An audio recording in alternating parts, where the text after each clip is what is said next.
Hello and welcome to the Bride Tender Podcast. I'm your host, Estee Levin, and I'm here to tend to the brides like I tend to the bar. So mix yourself a cocktail and let's get ready to discuss all things weddings.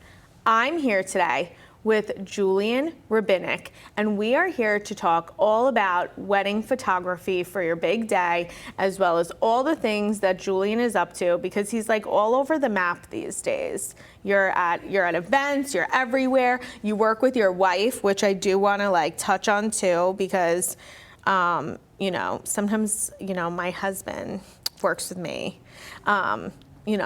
More out of me meeting him, right? And that's like a whole other like craziness when it comes to business. So first and foremost, I want to thank you so much for coming on today. Thank you so much for having me. So let's talk about how did you get into the wedding industry in general? Because I feel like to be in this world, you have to like be 100% in, and I feel like there's always like stories behind how people get into the wedding world. Of course. So it's definitely not very simple and not straightforward. I used to photograph not weddings, not events, nothing. I was a street photographer and photojournalist, and that kind of came out of Soviet hobby. And in anyone who's from Soviet Union knows like there was many things to do. So a lot of people were taking pictures, old field cameras, and my dad was doing that. And that kind of bug went into me as well. So by age of 6, I probably was developing film in the bathroom and in the dark and things like that. So I got that from my dad. And when we moved to Israel, obviously, all that went down the drain. But at some point, there was comeback of digital. Right. Like when everyone started buying digital cameras and everything like that, and everyone was running around with like this point-and-shoot camera, and I thought maybe I can go and take it back and start doing film photography again, but something different, something on a new level. So I bought a lot of stuff, and I was ordering, and I lived in Israel, ordering film and cameras and everything from B&H from New York. Okay, yep, I know B&H. Yeah, it's like a mecca of photographers. It stuck pretty well, and like I ended up being all over the place. I worked for several magazines, and I had several personal exhibitions, most notable in Moscow, out of all places, which is pretty cool. And then I moved to New York. And I moved to New York as a relocation for work, which has nothing to do with photography. Obviously, all of that was on the side. I was working for a high-tech company for software, and my friend offered to move to New York to see if I want, they were bringing all the friends. That decision took me probably 5 minutes, and I said, like, I'm sure, I'll quit the job I have, I'll move with you. And when I moved here, I brought all my equipment with me, and I started taking pictures on the streets of New York and sending to my editors in the magazines I was working with, now like from New Place. And friends asked me to photograph their wedding. That's awesome. And what I said is like, no. Weddings, that's crappy, that's cheesy, I'm not doing that. Like, did you see all those photos? And if you remember all those 80s and 90s wedding style with like... Oh, yeah. It's all like a huge piece of cheese. Everything is pink and white, and all those cake that are making comeback now. And I hate that. I don't understand that cake trend where like they're trying to do this like vintage thing, which I can't even call it vintage. I think it's so ugly, so tacky. You just lost probably 500 clients. I know. I'm brutal over here. I know that I am, but I don't understand it. Like, where is that coming back? These are a disaster. Like, totally unrelated to everything. Yeah, I've seen it's an eyesore. Yeah. Yeah. Mm-hmm. I've seen several weddings. Like, it's all over the top, and then there's cake. Why? And this like statue of the couple, like they took it from 70s, like always on top. Oh, yikes! But yeah, I know what you're talking about. Anyway, so I said, I'm not doing this. And they said, like, please do. Like, we don't have a budget. We're not hiring a photographer. Like, can you do it for us? I'm like, sure, but it's going to be black and white. And it's going to be film. And I'm not sure you're going to like it. And it's like, whatever, just do it. And for me, that experience was amazing. Partially because of my friends and I knew them. Partially because everyone was crying there. And there was so many emotions, and they had a dog, and like it was great. And back then I was focusing, like I only cared about emotion. So there was no like detailed photos or like people sitting, Right. or like I was just seeking when something is happening, and what most of it. So like I had interactions of guests like that were talking and smiling and laughing and crying and arguing and whatever. So it all tend to be like very photojournalistic footage, and they loved it. And I said, oh, this is something I can do. Yeah. And I started looking at who is doing what, how the weddings are, Google everything, like who's on top.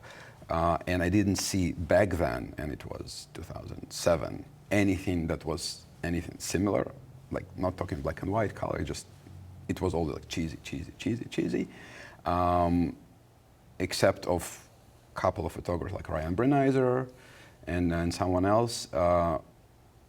And I decided I'm going to do this. I bought a digital camera, and I took a couple of friends who we staged wedding with, and I staged with someone else, created portfolio, and just started looking for what people do online, and this is how it started. I mean, I feel like, and it's funny because you didn't really want to be in the wedding world, and No. now it's like, once you're in, you're sucked in, right? It's like in Sopranos. Like, It's the mafia, totally. Yeah, Tony Soprano over here.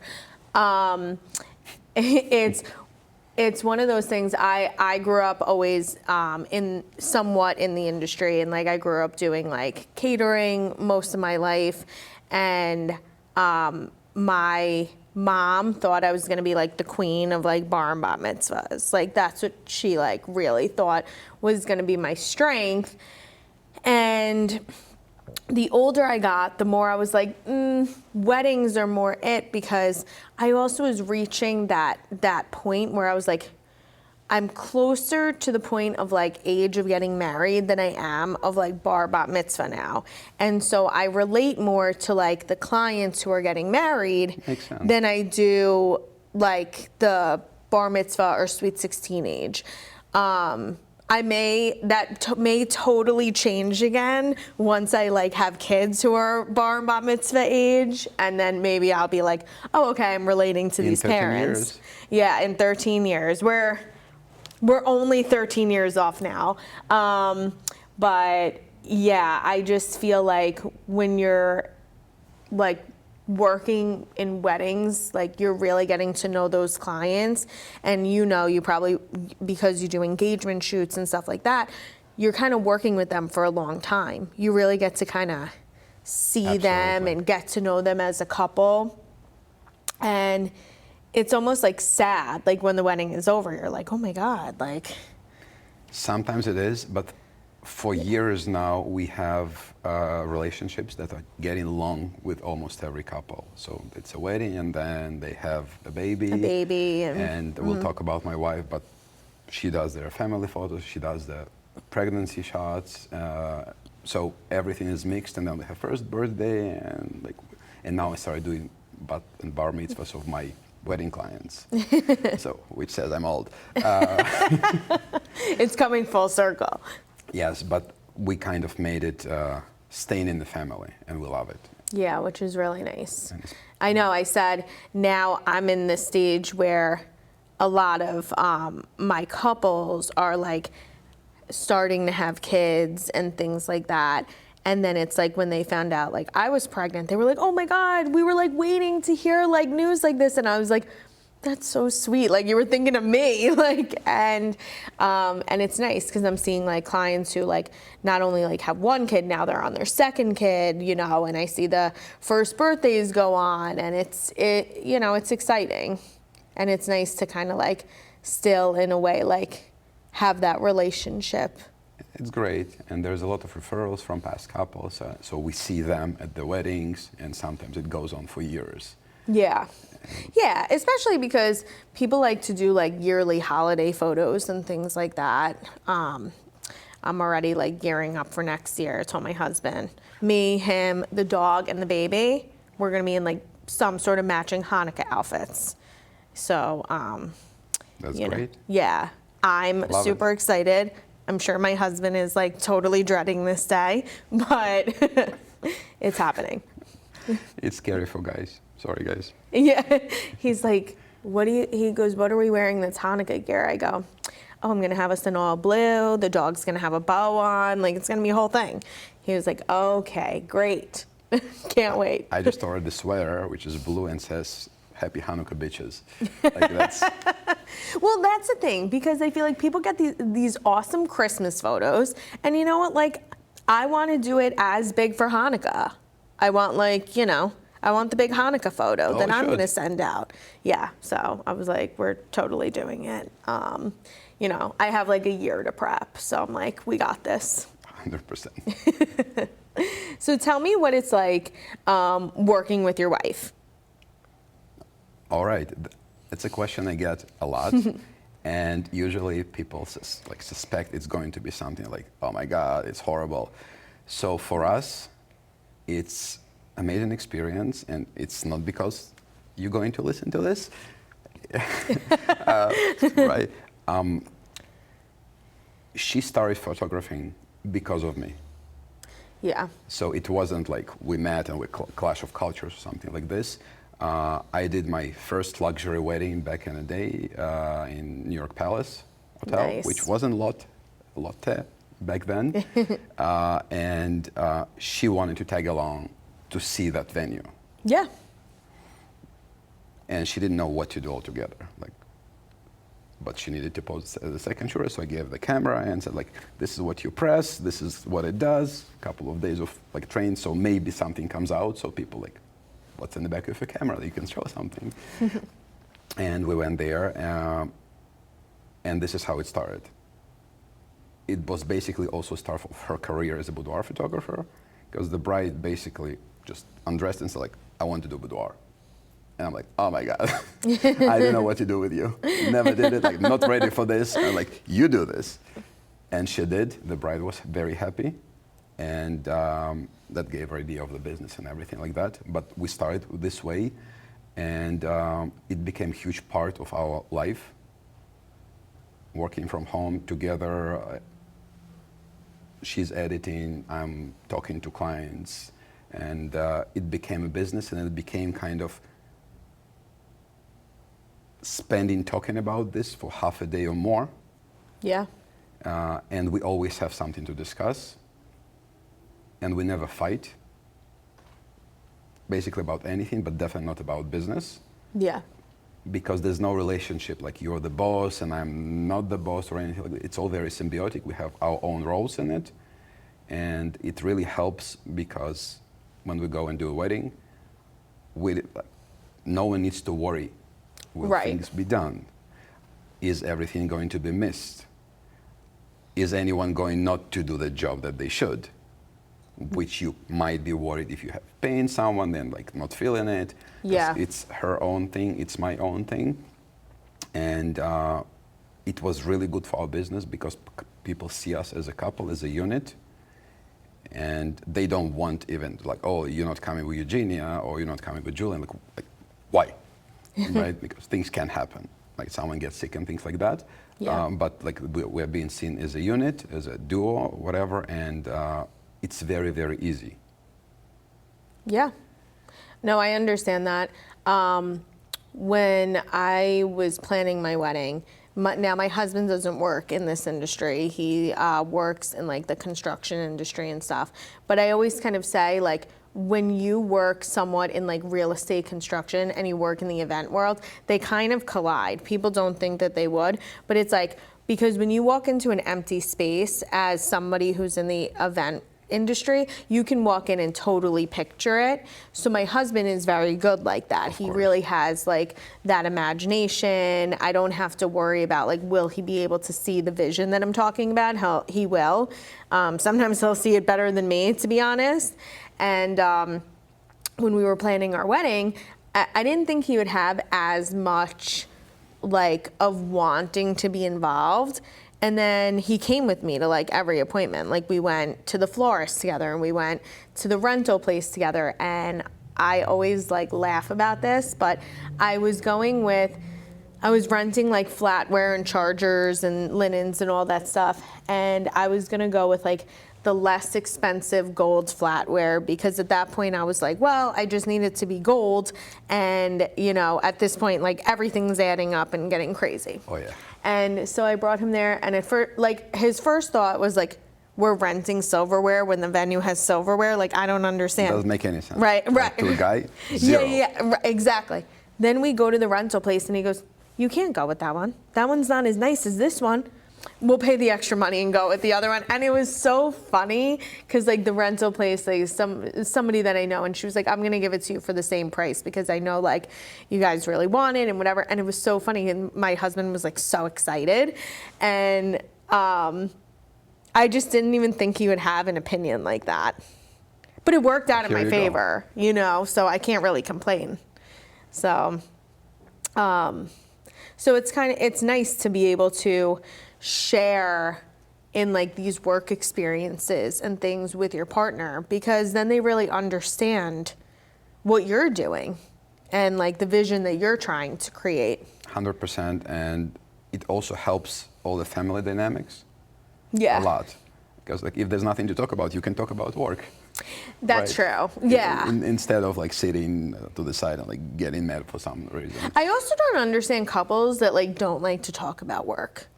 I'm like, we come home every night and like sit at dinner and we talk about our day, which consists of what we did all day work-wise. And I feel like it's like important to be able to talk about that stuff. I think I have the answer to that, because most people don't like what they do. That's true. And like I don't see my friends who actually are working ever talk about their work. Except like, oh my God, I cannot come there, I cannot come here, like I need to work on the weekend, my boss is a dick, blah, blah, blah, right? People who have their businesses, most of the time they love what they do. Yeah. And they talk about it. And that's a big difference. So when people work, they come home, they don't want to hear about work. Yeah, that's true. I'm not the type to like turn off at 5 p.m. But that's just, I think, being a business owner. It comes with the territory. Yeah. And again, you don't hate it, and otherwise you cannot do it. Yeah, that's true.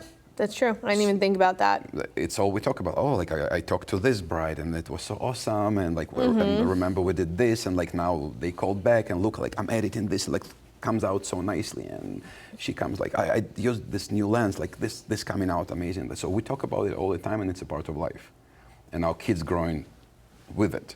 Do you think that your kids would want to go into the business? I hope so. Yeah. I definitely see the older one as a designer, because she already starts doing things, and now she's planning her 14th birthday party. Very exciting. And we're going to have a limo, and we're going to have like setup in our studio. Oh, that's cool. And she's thinking about all the theme, and we're planning the bat mitzvah for the young one in February. So she's like thinking about the theme and how we're going to do this winter wonderland and what we're going to put to the sides. So it's obviously way more work than what child thinks, but that's a really good thing to do, and I hope she gets into something like this. So you have a lot coming up. Oh yeah, it's crazy, and they're driving us nuts with outfits and what's going to be, and like how many people and who eats what, and everyone has an opinion, even people who shouldn't have an opinion because it's not there. But well, isn't that always the case though? Yeah. I feel like I'm in this era of my life where I'm like, oh my God, nobody has to tell me their opinion of what they think I should do. It's honestly kind of horrible, but that's what I say. I'm just like, it's fine. Like, I don't need to know, because, you know, it's like when you get married, people have their opinions on what your wedding should be. 100%. When you get pregnant, people have all the opinions in the world about what you should be doing during your pregnancy, for your birth, and then what it should be when your child is here. And I'm like, you don't have to worry. Like, we'll be just fine. I'm like, many people have done it before us. Everyone is alive. Everyone survives that. But Yeah. of course, people have an opinion on anything and everything, and it's most of the time annoying. Oh, so annoying. Yeah. But I know. You'll be fine. They'll be fine. We'll be fine. Yes. So tell me a little bit about, obviously, you and I, we're both Jewish. We know everything that has gone on with last year, with October 7th, been a wild year plus for like our community. Obviously, it's even been tough for people to celebrate in the times since then, you know, people who are having a Jewish wedding and like feeling like, oh, it's like hard to even like celebrate. I have family back in Israel. I have this going on. You know, what I wanted to kind of like get your take on some stuff, because I know that you're doing kind of like a special promotion for like Jewish weddings and stuff that you book. Of course. So I wouldn't call it a promotion, but I'll get into this. When it happened, it was like October 7th, horrible week and like horrible time since then. And we felt like we should be doing something about that. We can help in some way.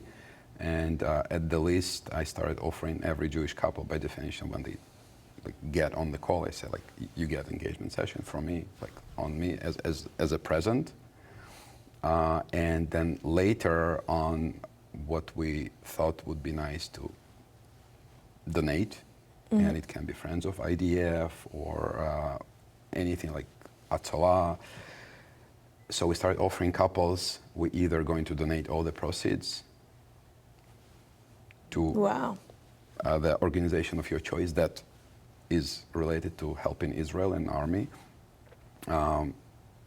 or we're going to find couples who have less of a budget for photographer, for example, and we're just going to help them get in that. And it's been tough to get that because people are not necessarily saying, oh, you're going to do it for free, so you're not that good. Oh my God. Yeah. And Just crazy, but. so we got several weddings like this through Jewish planners who said, like, what I mean, like, they're amazing, like, plug in, and shameless. But we started getting some, and it was great. Of course, we're looking at the people like they really need it, and the connection, and people like really care, and not just like, oh, I'm going to have a free photographer. So it worked better with the donations, because people still like, they want to spend the money, but they see that the money goes to really good cause. And this way, we found our way into really nice world of people who actually really care, and you go to a wedding and it's all like yellow ribbons, and there's dedication to soldiers, and like cantors singing you know, the prayers for Israel and things like that, and everyone is with flags. And frankly, it's like very much self-serving, because it's such a great environment to be in, to hear Israeli songs and like have everyone celebrate Israel and life and remembering hostages and what happened.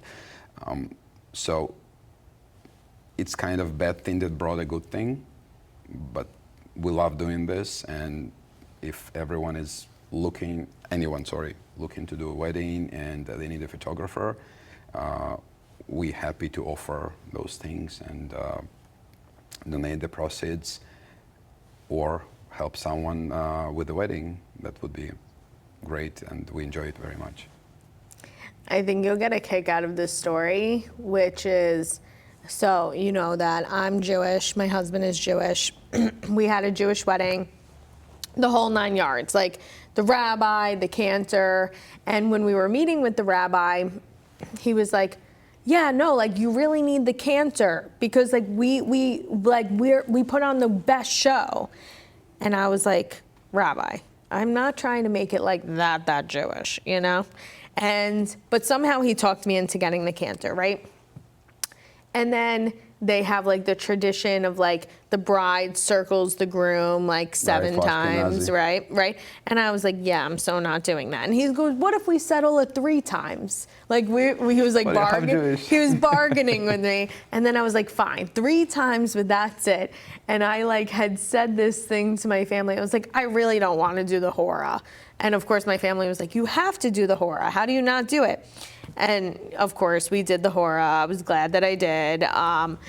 But it was so funny how I was so like, I'm not doing this, this, and this. And then here I am like, the cantor's like totally bellowing at my ceremony. And all my friends who are not Jewish who were there was like, the singer was amazing. And it was like this funny thing that I was like, okay. I was like, I'm glad I did all of those things. Cantor is like, in my opinion, it's a splurge and might not feel necessary, but the experience for guests who care, it's insane. Yeah. Well, that's the thing. It's like if you haven't experienced that too, it's worth having. I guess growing up, I did the whole thing, you know, Hebrew school, bat mitzvah. And my bat mitzvah was like the first one because my birthday is January, so similar to your daughter. You started the tradition. Yeah, so I was like the first of the year, and it was like a big, huge blowout celebration. And now, of course, like when I got married, it kind of like brings up some of those things. But now that I have a baby on the way, I'm just like, yeah, well, like he's gonna have a big blowout bar mitzvah, like obviously. In 13 years. Yeah, like I mean, there's there are plenty now. Oh yeah, I know. I'm like, gotta think of the theme. You know, it's gotta be huge. Actually, for Neta, who's my second daughter, that we're celebrating bat mitzvah in January, we're going to use photos with her onesies when she was born. Oh my God, that's so cute. She has onesies saying like, sign up for my bat mitzvah and the date. That's so good. So we just late by 2 days. Really? Oh my God, that's so funny. I know. I should start getting a onesie like that. That was totally like on a hunch and like we're actually doing this and we're going to use this. Oh my God, that's so funny. Well, I'm due January 5th and Hanukkah is really late this year. Right. It's December 25th to January 2nd. And I was like, he needs to be born during Hanukkah, like he has to. The miracle. Yeah, right? I'm literally putting it out in the universe. Like I say it every day. I'm just like, no, like we need him to come during Hanukkah. Like, I mean, I just feel like so strongly that it needs to happen. So we're praying that he comes during that time. Maybe on Christmas. Yeah, that would be really. That would be really a turn of events, but yeah. My oldest is a Christmas baby. Really? Oh my God, so she hates funny. It. I know. I said I was like, I know. Well, that's what it was. I was like, I really don't want him to be born on Christmas because I feel like, you know, he'll never have like a birthday in school and everything will be closed on his birthday. You can always move to Israel. That's true. That's so true. I was like, New Year's Eve is sounding really good. So that I'm putting it out in the universe. Just a smidge early. Is listening, I hope. I know, I hope so. Please. We're praying for our little New Year's Hanukkah baby. And then, you know, I already got the Hanukkah onesie like set up. You're half ready.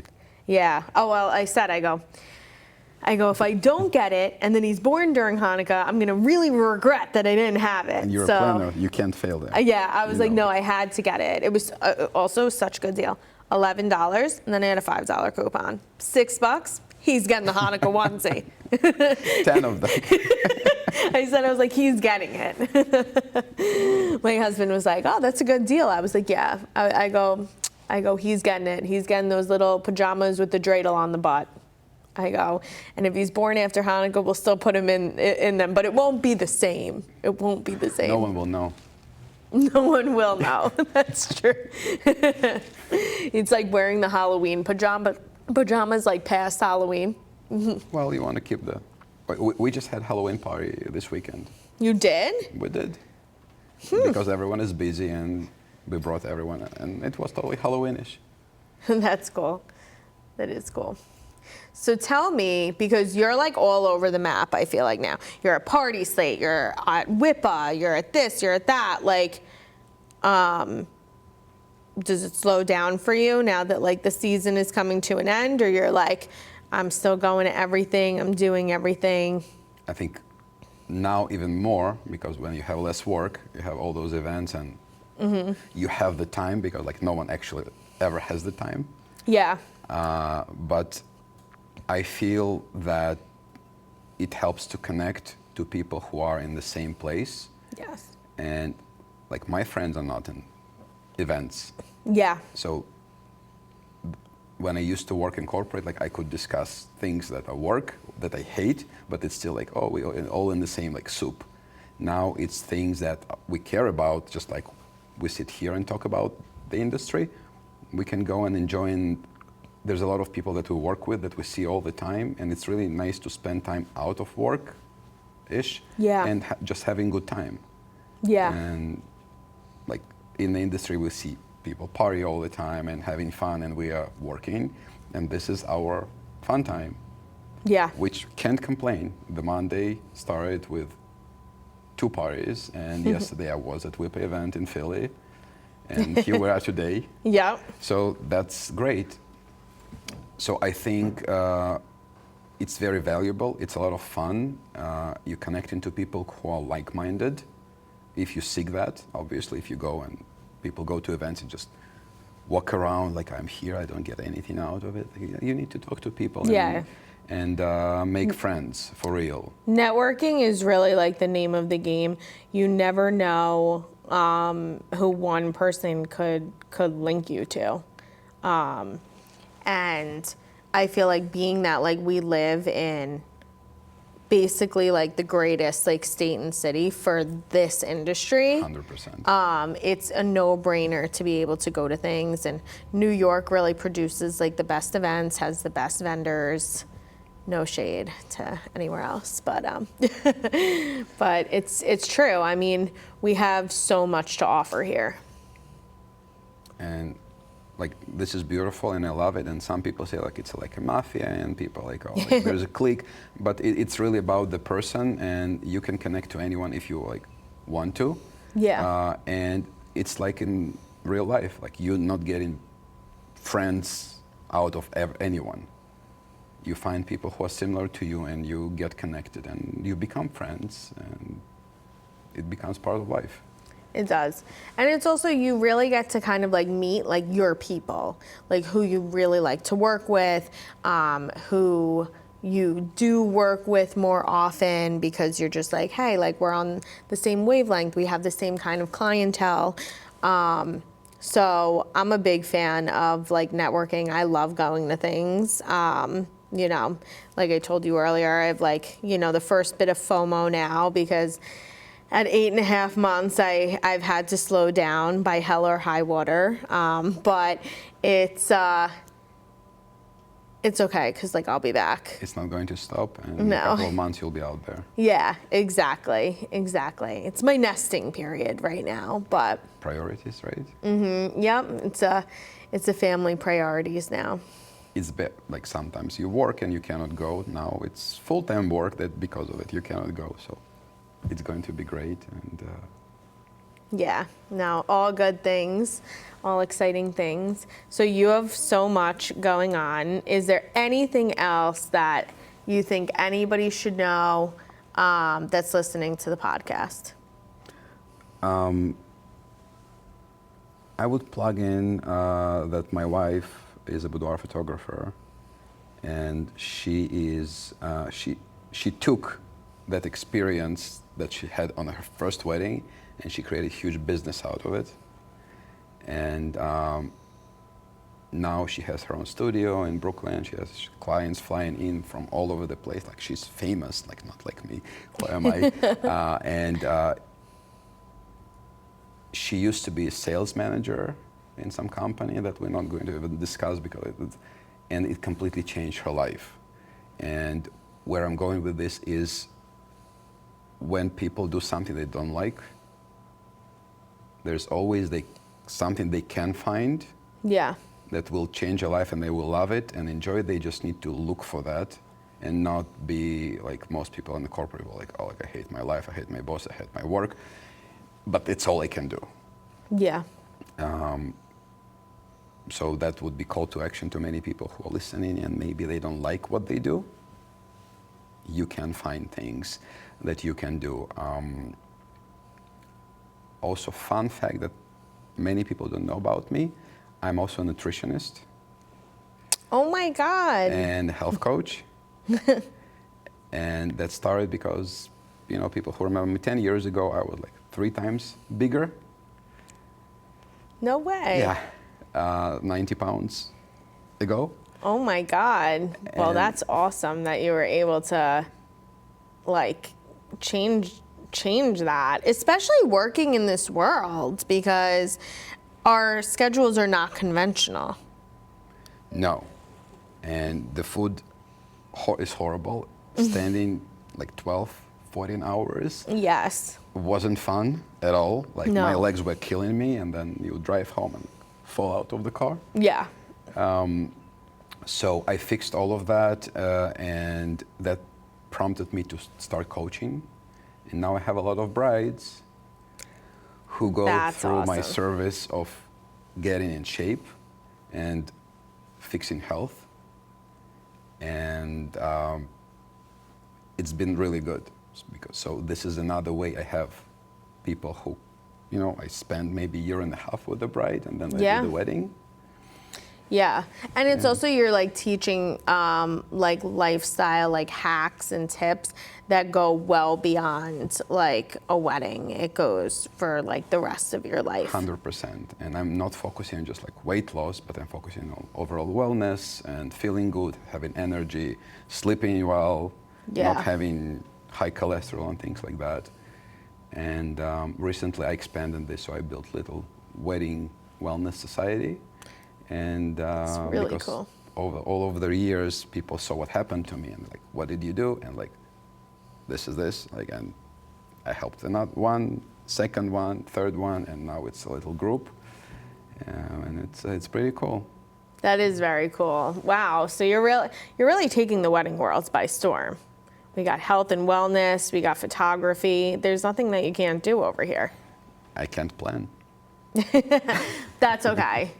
I can plan. There's you for that.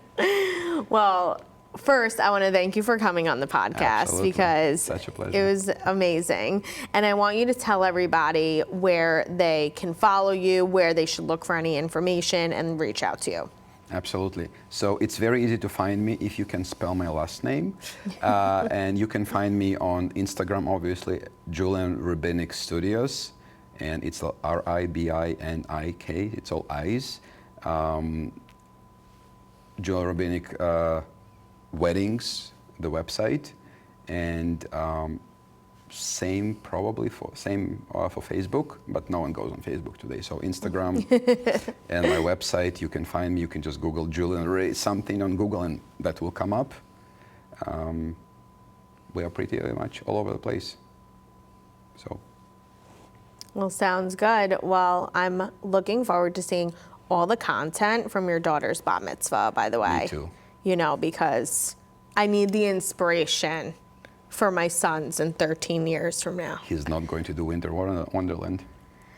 Well, his mother did Winter Wonderland, so probably wouldn't be that cool for him too, I'm sure. But he will be a winter baby. But yeah, he's probably not going to be into it. I'll think of something though. It'll be out of this world. 100%. We got 13 years to work on it, so. Starting now. Starting now. Amazing. I'm getting the onesie. I love that Book idea. the venue now. And book the venue now. Exactly, right? Yeah, these venues, you got to book them so many years out. Well, luckily not for winter. That's true. That's true. That's the benefit of having a winter birthday or a winter wedding, by the way. and you can have vendors that you want because they will likely less busy. I actually got married in the winter myself because I was so busy all year round, and I was like, I want to get married at a time where I can go on my honeymoon after.